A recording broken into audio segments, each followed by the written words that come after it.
Okay, part 2. I think it just blinked off. I think I just caught it.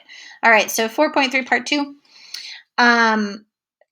So we're trying to find the relative max and min. So I'm looking here and I know that my function is changing from negative to positive slopes. Negative slopes to positive slopes means that this negative 3 must be a minimum, minimum, a relative minimum. Again, because it's changing from negative slopes to positive slopes, this must be a minimum value. So f of negative 3, I need to figure out what that is to find that point. That's a minimum. And here at 0, again, we're going from positive slopes to negative slopes. So at 0, that must be a maximum value, which makes sense. We're going uphill to downhill. So positive slopes to negative slopes must be a maximum. So we want to find f of 0. And then at 3, we've got negative slopes to positive slopes. So again, that must be another minimum. So f of positive 3. All right, let me plug that in. So that's going to be 9. That's going to be 0. 0. All right, so negative 9 squared is positive 81. And I don't know what the cube root of that is, but the cubed root of 81. I can leave it like that. That's totally fine. And at 3, that's going to be 9 minus 9 is 0. So we get 0. So f of negative 3 equals 0 is a relative minimum, is a relative maximum, and is a relative minimum. So what's our reasoning? Because since f prime changes from negative to positive, that makes a relative minimum. And this would be since f prime changes from positive to negative. All right, so these are all good reasons that you would want to use on the AP test. Okay. Whew, baby. Let's look at this one. Again, they're much easier on Delta Math today. Let's look at our derivative. The derivative of x is 1, and the derivative of sine is cosine. So we have negative 2 cosine of x. We want to know where this equals 0. It's not undefined anywhere, but I can go ahead and slide this over. So we get 2 cosine of x, divide by 2. All right, unit circle time. Where does the cosine value equal a half? Remember, cosine is the x coordinate, so we need a little short x length here, right there. Positive a half, and okay. This is where cosine has a value of 1/2. What angles are those? Pi over 3 and 2, 3, 4, 5 pi over 3. 1 pi over 3, 2 pi over 3, pi over 3, 4 pi over 3, 5 pi over 3. All right. So again, I'm going to make a little sign chart here. Here are my critical numbers. We've got pi over 3, and we've got 5 pi over 3. And we're only interested in the interval from 0 to 2 pi. And you might be thinking, do I need to use the endpoints? No, because there aren't any. We're not including 0, and we're not including 2 pi.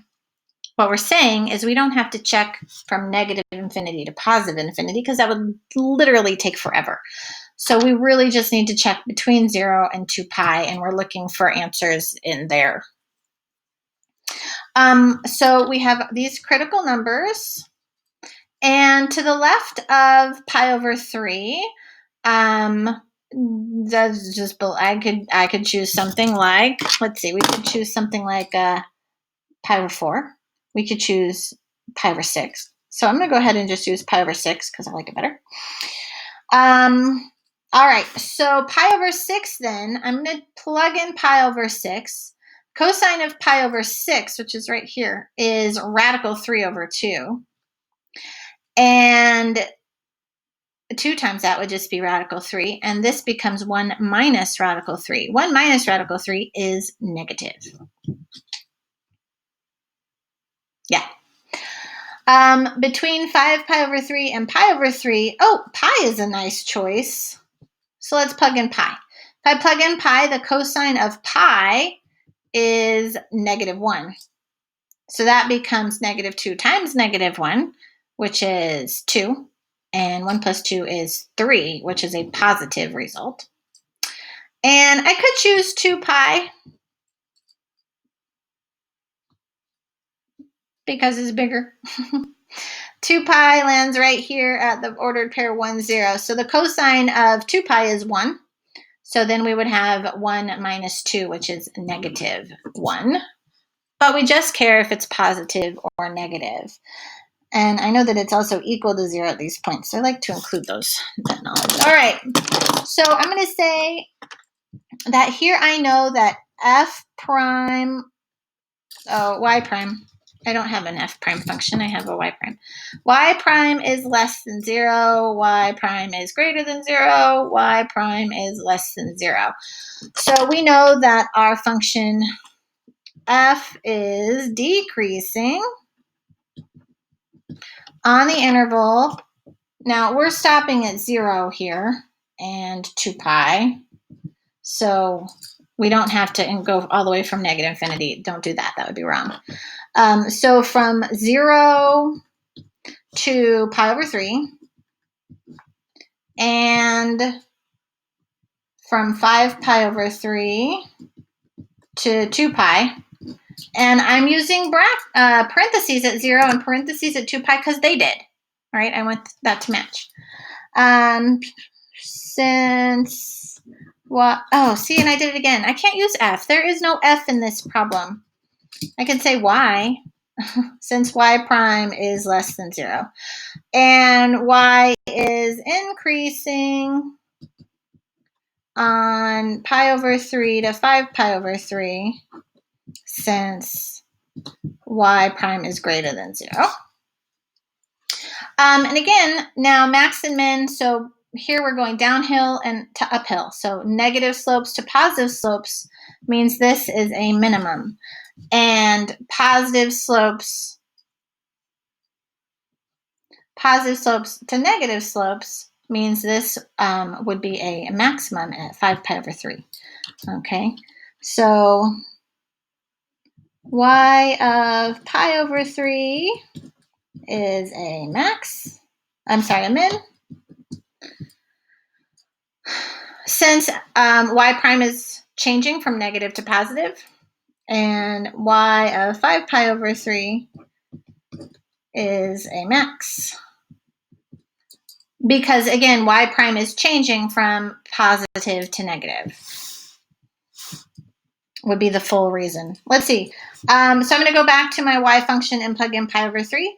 Sine of pi over 3 is radical 3 over 2 times 2 is radical 3. So that's going to be pi over 3 minus, what did I say this was?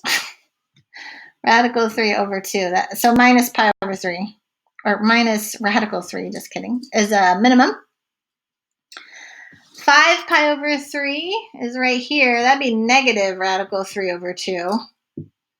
So that would be 5 pi over 3, plugging that in for x. And then that's negative. So that becomes plus radical 3 is a maximum. So, and again, I don't know what those are. They probably wouldn't let you use a calculator, but that is a perfect answer. It's totally irrational, but it's fine. And again, the full reason is because y prime changes from negative to positive, positive, positive to negative, max.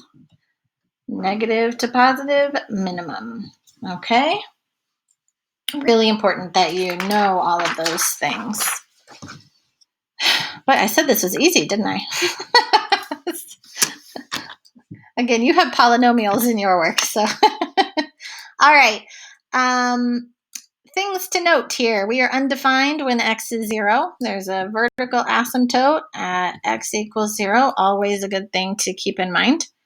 Wow, is that really x to the 4th? I wonder if I had a typo. I didn't check on today's lesson.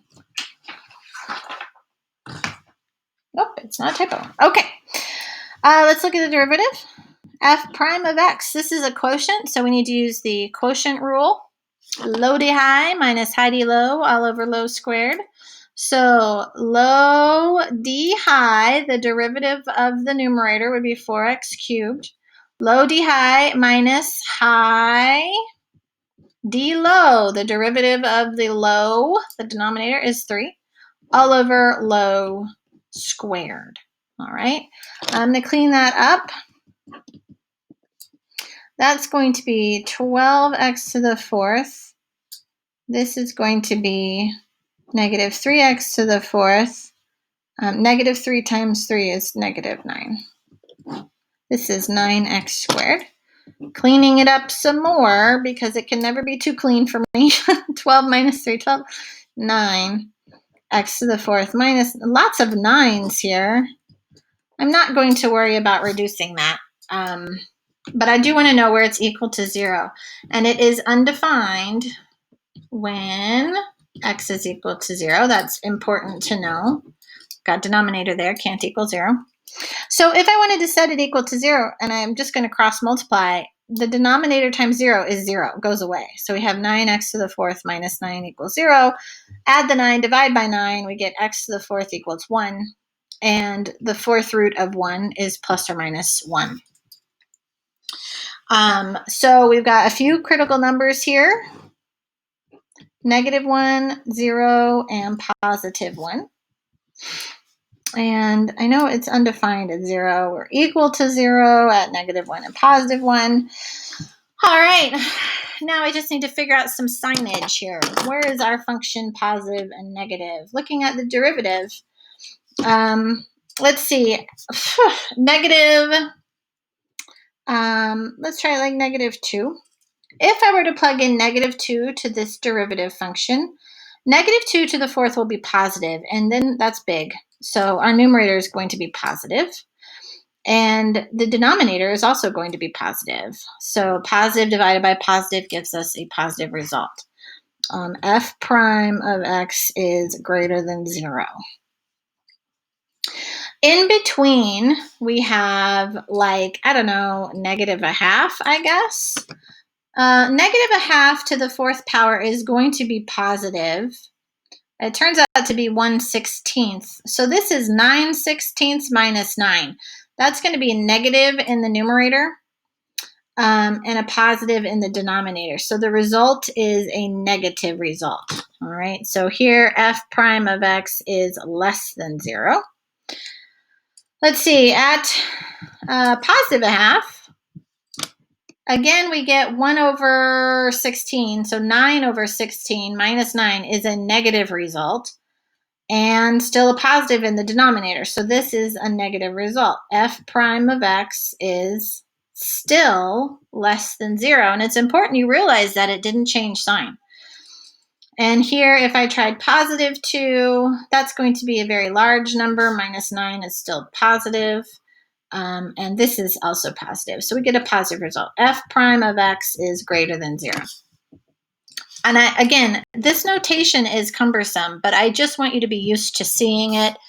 And it is absolutely necessary on the AP test. If you simply have plus, minus, minus, plus, you will not get credit on the AP test for that. But by writing this, you get credit, all right? Which is interesting. Oh, I should label this F prime. Okay. All right, so what do we know here? So I'm going to abbreviate now. Our function is increasing when our slopes are positive. So we're increasing from negative infinity to negative 1 and increasing from 1 to infinity. And we're decreasing.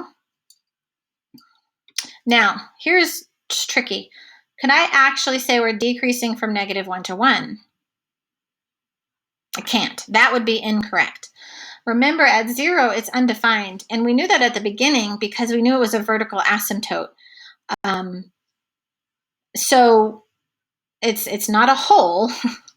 It is an asymptote, and we have to keep it separated. So from -1 to 0 and 0 to +1, our function is decreasing. So I guess increasing, decreasing. And again, our reason is since the derivative is less than 0. Since the derivative is negative. All right. And then we have some, let's see, changes. So here we have positive slope to negative slope. Positive slope to negative slope means this must be a maximum at -1. So f of -1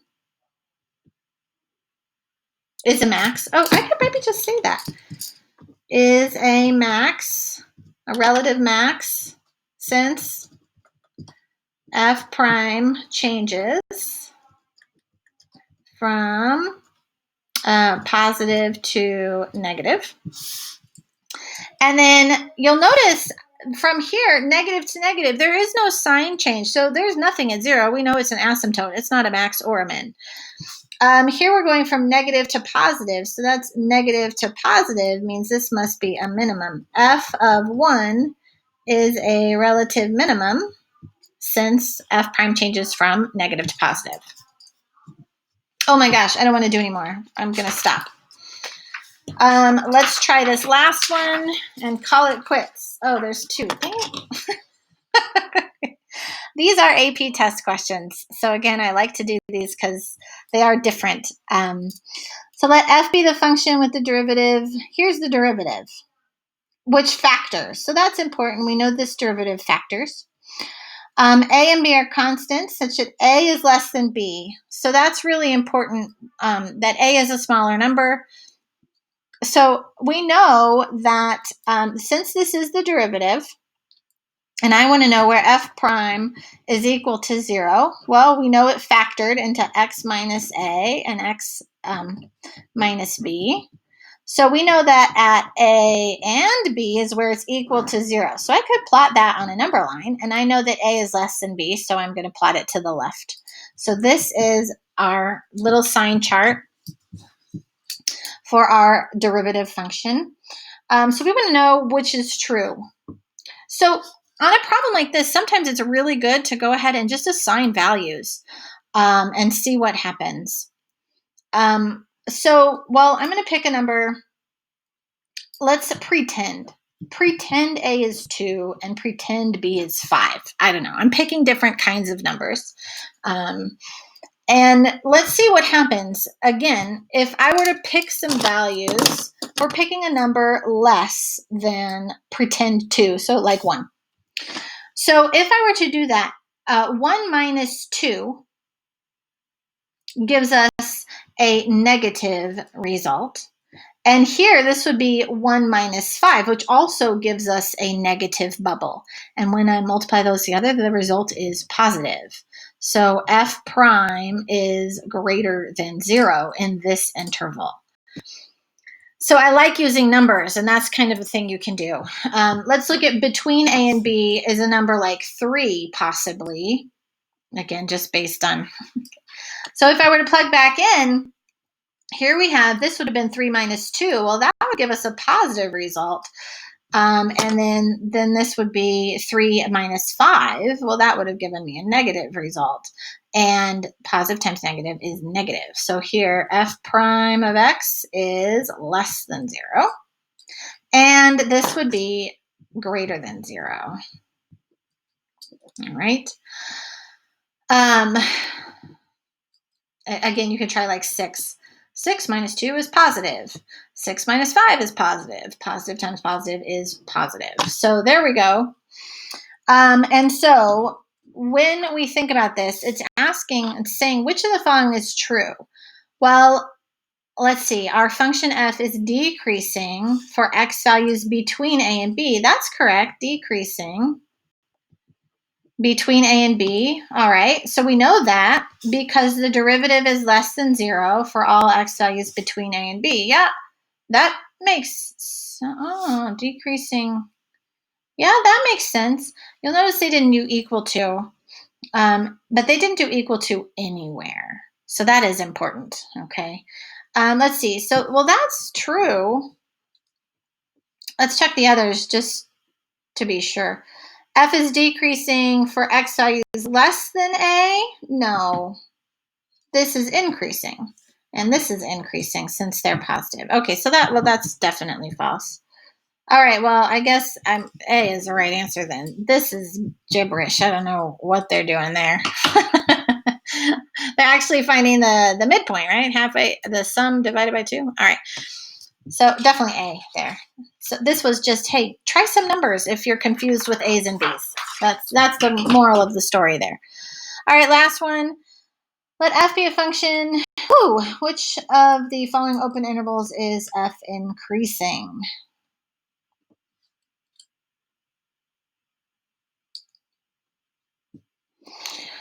All right, so we've got some intervals. Well, I have a function.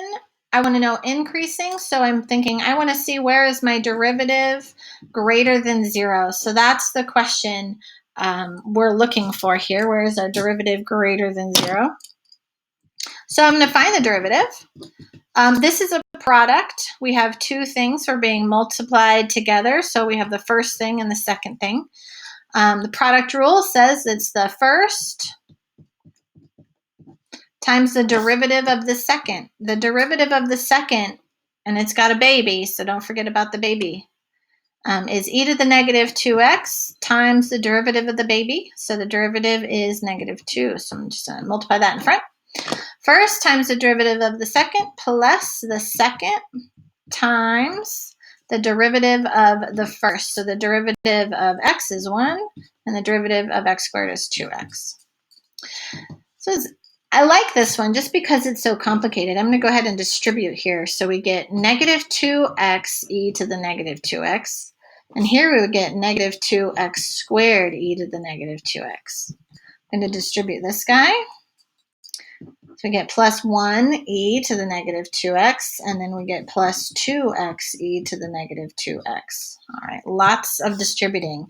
And then when I'm looking at this, I see lots of e's to the negative 2x. All right, so f prime of x, I'm going to factor out that e to the negative 2x and see what's left behind. Greatest common factor.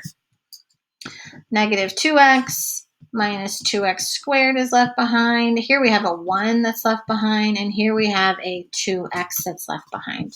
And it looks like those cancel out. So that's good. So e to the negative 2x, and I'm left with negative 2x squared plus 1. And we want to know where is it equal to 0. So we get to set each part equal to 0. And that's why I wanted to do this one, because we don't do too many of these things. So again, set equal to 0. Well, let's talk about this. E to the x is a Superman graph. E to the negative x is the Superman coming in for a landing graph. And it has that horizontal asymptote. Does it ever equal 0? No.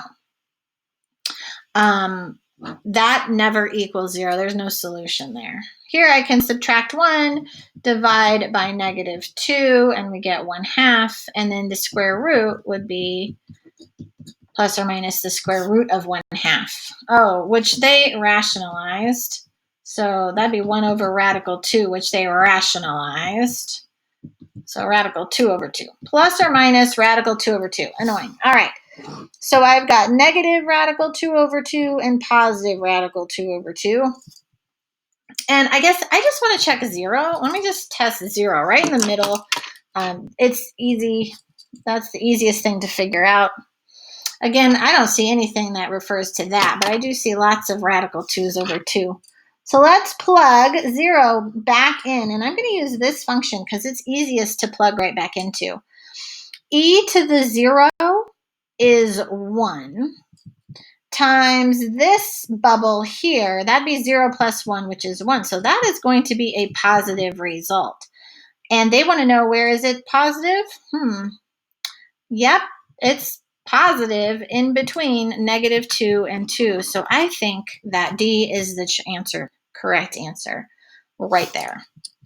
Makes sense. And maybe this was also positive, but that is not a choice. I doubt, and it's not this one because it had to include this interval and it doesn't. So that is it. That is the answer. We're good to go. All right, ladies and gentlemen, that was a lot. I was hoping it wouldn't be quite so much, but it's the delta math is much easier today. Folks, have a good day.